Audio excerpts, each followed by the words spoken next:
Welcome back to the Alt. Thank you for joining me again today. I am your host, Shapirian.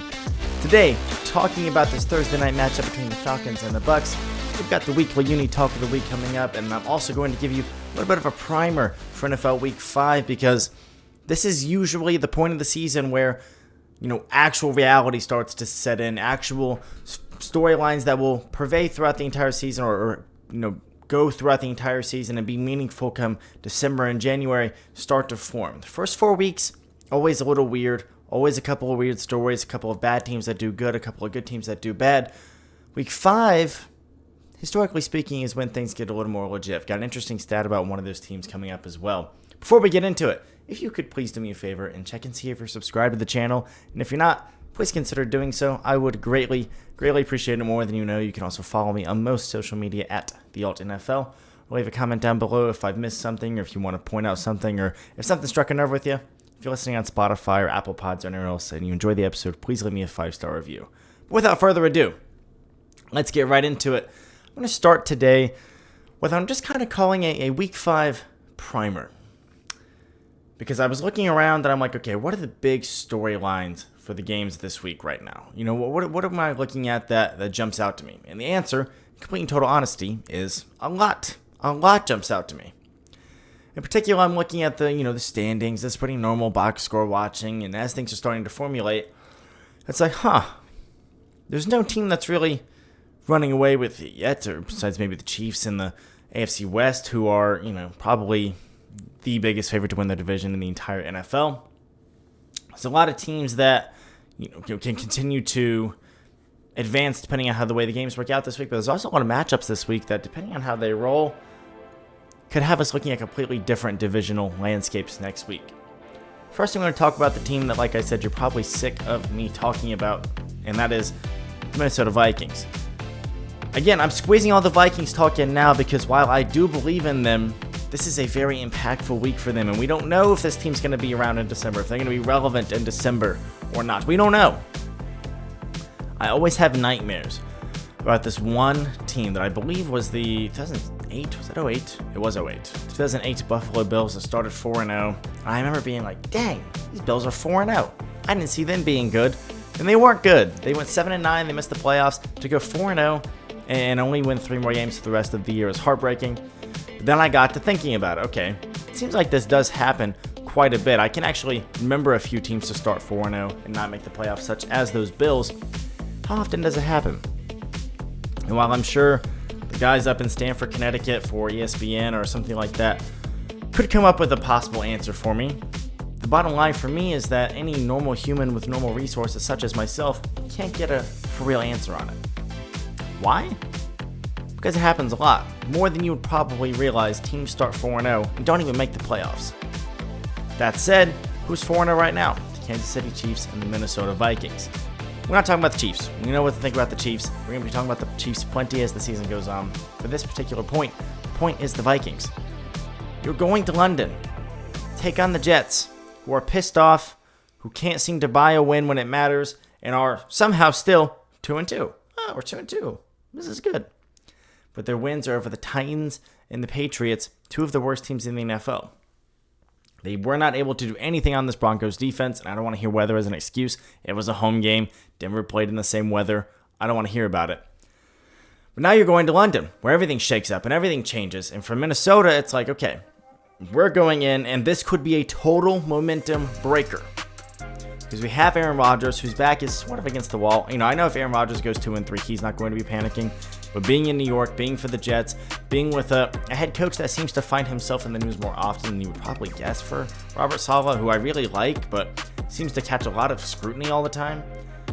And then looking at the deeper ins and outs of that team, who for all intents and purposes haven't been great and have been carried when they have been good by the defense. Their defense has been the main talking point this season.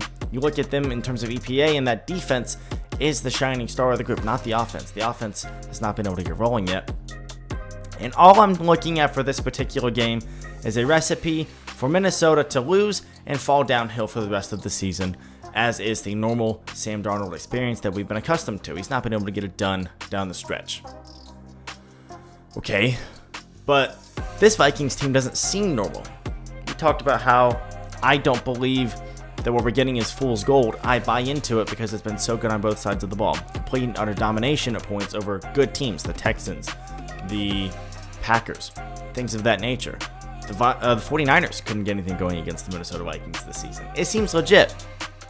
I just get a little worried about that 4-0 stat and going to London, which is undoubtedly going to be a momentum breaker if you lose this game. All the jet lag, the adjustments, the traveling that goes into it, the preparation that has to go into it, the overall unfamiliarity, despite the fact that this is considered a home game. You lose a home game for this. This is one the Vikings need to win, but the Jets also need to win it.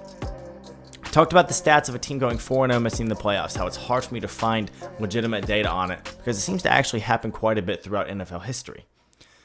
You look at the teams that go 5-0 miss the playoffs, and unfortunately for them, the Vikings are one of the last teams to do so. They went 5-0 in 2016 and were not able to make the playoffs. I get it. That's not what I'm getting at. What I am getting at is that teams that go 5-0 and miss the playoffs are incredibly rare. Incredibly rare. And it happens in stacked divisions, which the NFC North is, granted. In stacked conferences where the wild card spots are usually tough and they lose because of a tiebreaker usually. I don't feel that way about this Minnesota Vikings team, or this NFC North, which is a very good division. I think if they go 5-0 this week, I mean, their playoff chances have to be at 85, 88%, something like that. They're already like 74, 76%, depending on the analytical model you look at. This is going to be a massive game. There's only like 6 to 8 teams or something like that since 1990 to miss the playoffs. A handful of them after starting 5-0. But then you look at the other standings around the NFL. And granted, NFC North is a weird one. That is one of the examples where, if the Vikings lose, it's anybody's game right now because the Lions are sitting there with just one loss. The Packers are sitting there, and the Bears are sitting there with just 2. I think actually the Bears right now, if the season ended, would be in the playoffs alongside the Lions. They'd have 3 teams. It's been 4 so far. Who cares? Then you look around, and top to bottom, first to fourth, this is probably the last week where we're going to be able to look at it and say, okay, going into this week, all but one division has a situation to where if the right teams win and the right teams lose, we're all within a game, right? And that is the case right now for every division except the AFC West. The NFC West, the Seahawks had a golden opportunity to further extend their 2-game lead, lost it, and I understand, the Lions are a great team. I'm not griefing the Seahawks for that. Tampa Bay in tonight's game, which we're going to talk about. This is a massive one. If they win it, they're sitting pretty in the NFC South. If they lose it, things get really, really tight. And we know some of these divisions are going to stay tight. You look at the Commanders. Big game for them this week, and then they have, I believe, Baltimore next week, if I'm not mistaken, right? Is that correct? No. Excuse me, I should have taken better notes. Yes, Baltimore next week. After that, the Browns this week. This is a big one. They go to 4-1. Cowboys or Eagles lose. Division gets further out of reach. Commanders lose to the Browns, these sliding Browns with one of the worst offenses in the NFL. Cowboys take care of business. Eagles are sitting home on a bye week. Things look a lot more open. It's just going to be very impactful. I'll talk about one more that I want to get at. One that, we might hear about tomorrow in the most important games of the week segment. I always talk about the most important game of the week and I highlight it. This one is a candidate. I haven't made my mind up yet. Bills at Texans. An underrated one. One of these teams is going to fall to 3-2. One of these teams is going to fall to 3-1. And if I'm looking at the AFC East and I see the way things are shaking up right now, I see the Bills who look like world beaters and everyone else being very bad or average. I think the Jets have been average and that offense has been at times very bad. The rest of the teams have been bad. The Bills cannot let an Aaron Rodgers-led team roll into London, pick themselves up off the mat, get to 3-2 in a week where the Bills lose their second consecutive game, meaning they're starting to play worse football than they have all season, just because it's the Texans. Look, it's the Ravens on the road. Okay, well, it's the Texans on the road. You have to win some of these. Then if you're the Texans, there's a chance that we don't miss any time from Anthony Richardson if you're the Colts. Okay. But I talked about how I had the Colts winning that division. I don't feel good about it now. I don't like what I've seen from Anthony Richardson. I don't think he's progressed in the way I expected him to with a full offseason and, another year in that Shane Steichen system. he's not progressed the way I expected him to based off of the 4 games we saw him last year, where I thought he was the best quarterback in that rookie class at the time he got hurt. But say the Texans lose this week and the Colts manage to pull out a win this week, right? It's in fact highly likely that happens. It's one of the most likely scenarios because the Colts have the Jags. Granted, the Colts are playing in Jacksonville, and if you look up the stats on the Colts in Jacksonville, it's actually comical. They can never win in Jacksonville. Say Josh Allen has a Superman game, not a Clark Kent game, and poof, they're back on track. And the Colts managed to beat the Jags. They end that weird little streak they have going on there. Who's to say? And look, this is a home game for the Texans. The Bills are favored by a point, meaning on neutral field, they give them 4 right now. And I'm actually genuinely surprised by that because I like what we've seen from the Texans for the most part, albeit they've played a couple close games these past few weeks or got blown out by Minnesota.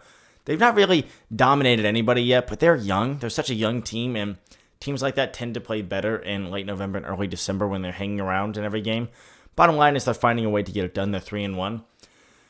But if you go by what's favored, we're favored to see a world where the Colts are tied for the Texans for the division lead, albeit with the Texans having the tiebreaker. That's another massive one. So while I just focused on a couple teams and a couple games, do yourself a favor. Take a look around the NFL landscape for Week 5 and realize this is the week where things start to really take shape. You know what I mean? Where things start to really let us know, where teams start to really let us know who they are.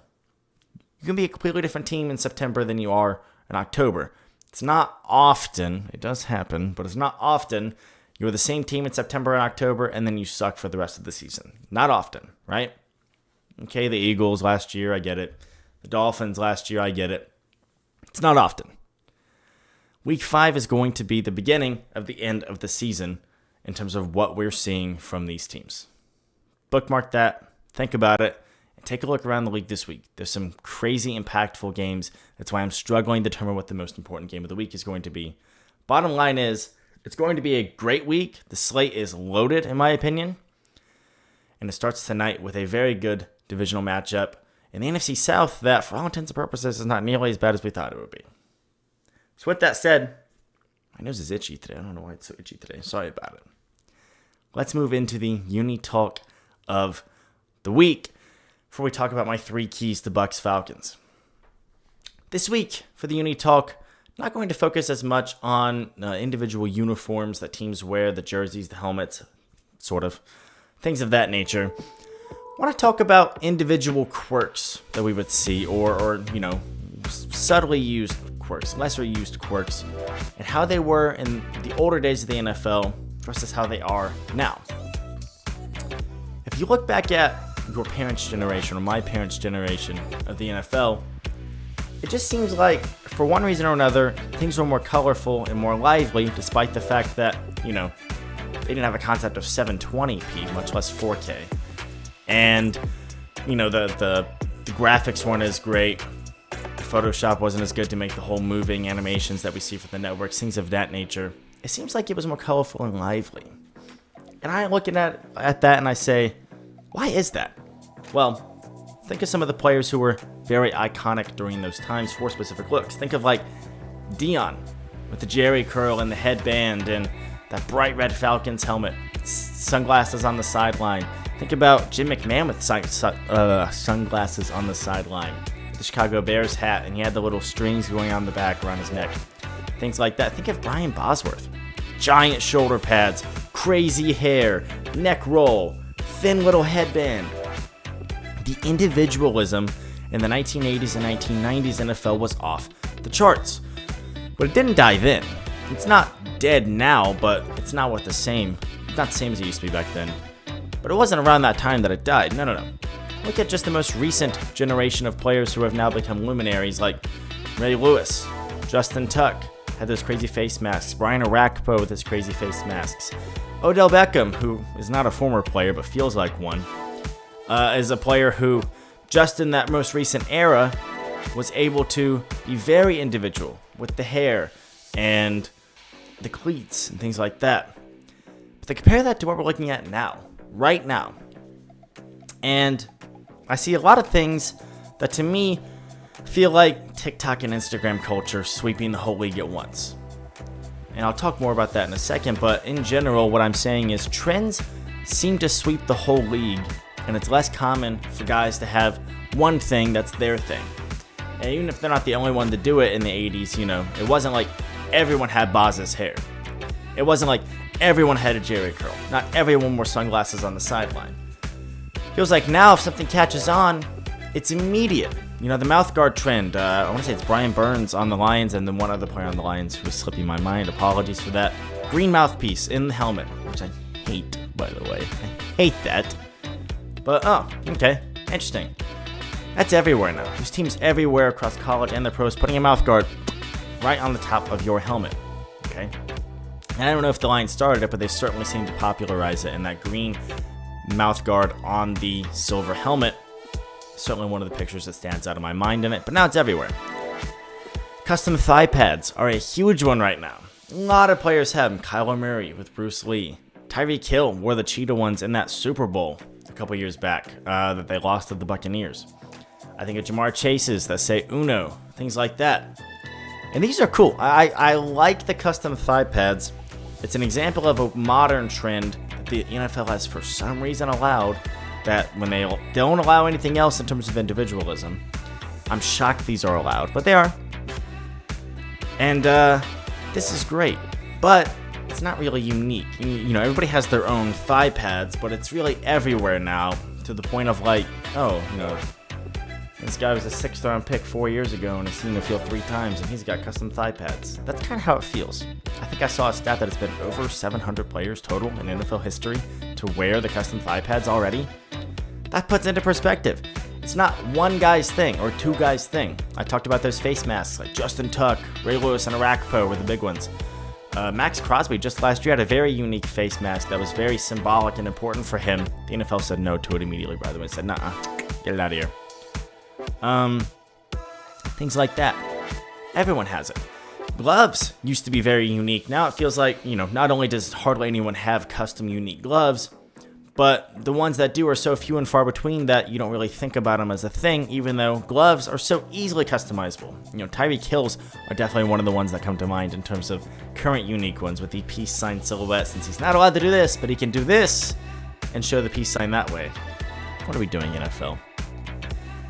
Derrick Henry is one of the only players right now who is able to have a splashy look while just utilizing his team's secondary color. You think of him with the Titans, bright red sleeves and red gloves. Already with the Ravens, had the, whatever they call that, yellow, mustard yellow, I would honestly call it. It's like a Dijon mustard color. The color they have for those pants that one game that they've never worn since, thank God. He already wore the gloves with that too. He's like the only player recently to be like, let me take this one color and make it my thing. It doesn't happen a lot. And I don't know why that is. I talked already about Odell, and he's a great example of how some players have tried to be unique and individualistic in the modern NFL, and it's just not allowed. There's still some examples right now, like Keon Coleman does the 2 mouth guards thing that matched the opposing team's color.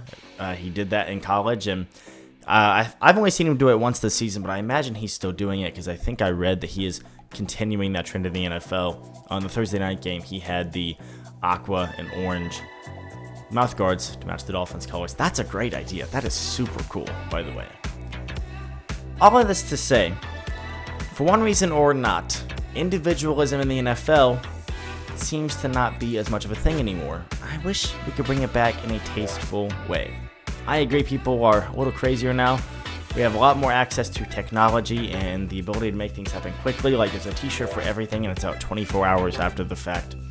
It's almost dangerous when you're talking, aesthetic trends, clothing trends, things like that.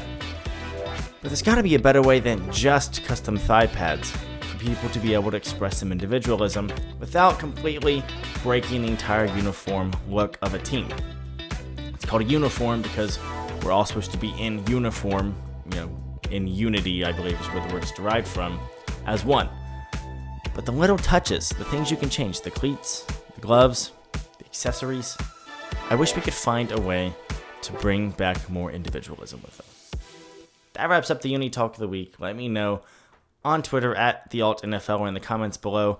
If there's a particular case of individualism in the NFL that you love, for me, one of the last of his breed, one that always comes to mind that I didn't mention, Mike Allstott. Giant shoulder pads. I would love for just like one player to be like, screw this trend, I'm bringing back the giant shoulder pads. That would be so great, right? He's not the fastest guy anyway, so he's like, let me just, whatever. Let me take another 0.1 off my 40 time and just be able to plow through people and not feel it. That would be a blast, in my opinion. With that out of the way, let's move into what has by far been the most successful segment of the show in terms of accuracy. My 3 keys for the Thursday night game. Let's talk about it. We've got the Bucs coming to Atlanta to face Kirk Chains' Falcons, and I'm excited about this one more than I would have been until last week, where the Falcons were able to get their second win. I saw this one coming up, and this was last week, and I was like, man, before the season, that could have been a really fun game. I just don't think the Falcons are going to be able to keep it entertaining now. I was wrong. And I can't seem to make my mind up on them, and I think this is going to be a game that allows me to make my mind up on them. There's 3 major keys for this one, and it's massively important for the Falcons to get a win and massively important for the Bucs to get a win, and that's usually when you get good games. Let's talk about key number 1 for me. Pretty simple one here. I want to know, will the Falcons be able to take advantage of a banged-up Buccaneers defense? And look, when you say banged up, what do you mean banged up? Well, they're missing 2 key players. Not the only 2 good players on that defense. That defense is still a very good one, probably a top 10 defense in the NFL. And I believe in terms of EPA, they're like top 5 or 6 right now. Like, that's still a very good defense. But they're without Antoine Winfield, without Elijah Cansey, and that could be massive for the Falcons. That is their number 1 player, in my opinion, at each of those position groups. So, you look at it and you're like, okay, that should mean bigger things for Bijan. That should mean bigger things for Drake London. Maybe Kyle Pitts will show up and decide to have a catch this game. That would be fun, right? Who knows? But it's curious. It's incredibly important to me, and I'm very curious to see if the Falcons are able to take advantage of it. If not, and this Buccaneers defense sets the pace for the game, the Falcons are going to struggle to have much of a chance. Which brings me into my second key to Bucs Falcons. This relates again to the Buccaneers defense, but ties back into Atlanta's offense more so. I want to know if the Buccaneers are going to be able to bend but not break when they get into the red zone. It's pretty simple for me why this is. Very simple. 2 key points here. Falcons have the 4th worst red zone touchdown percentage in the NFL. I don't care about your overall red zone percentage because that can get skewed by missing kicks, and they've got Younghoe Koo, so they don't miss a lot of kicks. But touchdown percentage is what matters to me. That's very frequently what deviates good teams from bad teams. 12-win teams from 6-win teams. When you get down to the red zone, are you scoring touchdowns or are you taking 3 every time? You can take 3 sometimes, you can't take it every time. Right now, only 3 teams in the NFL are scoring touchdowns less often than the Falcons when they get to the red zone. It's not sustainable if you're Atlanta. And if you're the Buccaneers, it's an opportunity to say, we can bend, meaning let them drive down, but just can't break. You look at the way the Falcons season has gone so far through 4 games. They've got 2 wins, 2 losses. In those 2 wins, they've scored 22 or more points. I believe it was literally 22 and 27, if I'm not mistaken, something of that nature. In the 2 losses, they've scored 17 or less, scoring just 10 in the Pittsburgh game. You look at what went into those particular games, and it's like, bottom line, play well, play bad, win, lose. 22 and 17 are the 2 milestone numbers we're looking at for the Falcons right now. That's a touchdown versus a field goal difference. 7 versus 3. It's a 4-point difference there. 5-point difference between those 2. If the Bucs can get just 1 extra stop in the red zone, that could be the difference in the game when we're talking about the way the Atlanta Falcons offense has looked. And then for Atlanta, let's go for different sides of the field, different sides of the ball for both of these teams. And we'll look at what's worked well for the Buccaneers offense.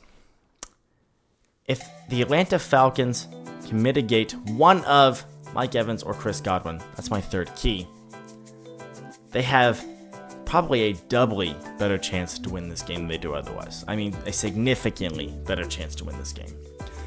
You look at the way the season has gone for them, and Chris Godwin has very much outgained Mike Evans. Honestly, they're a fantasy nightmare, by the way. They are a fantasy nightmare.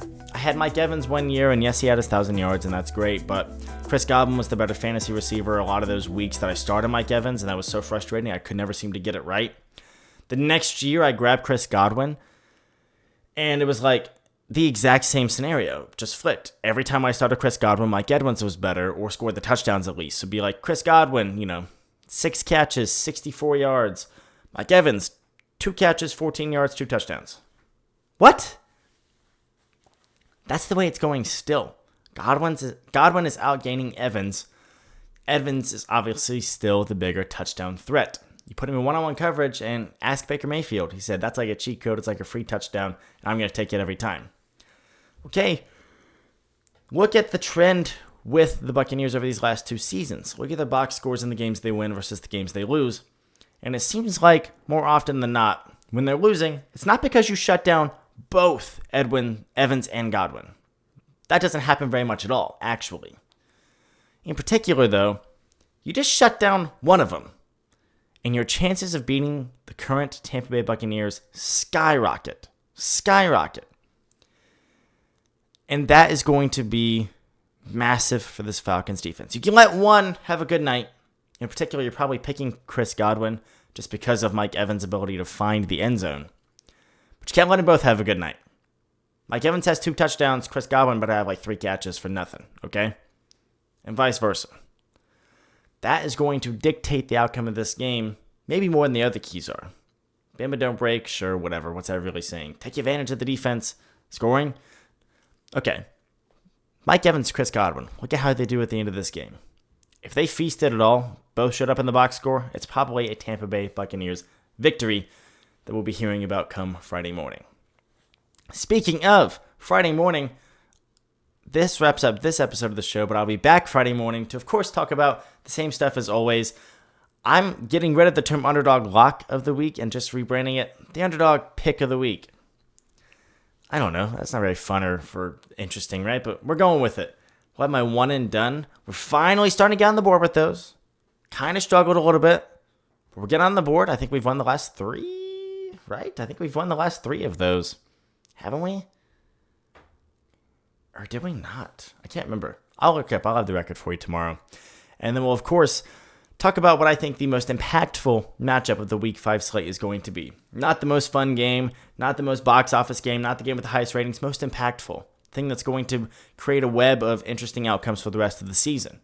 I'll look back on that Jags-Browns game, by the way, and tell me I wasn't right about how that could affect the season, by the way. I was dead on with that one, and that was not an exciting game, and I knew it wasn't going to be an exciting game. We're talking about it from that regard, the long-term effects of the game. Don't miss it.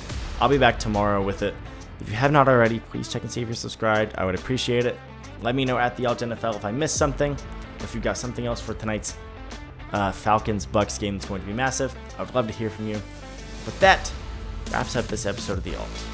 I appreciate you joining me for it. I will see you back here tomorrow.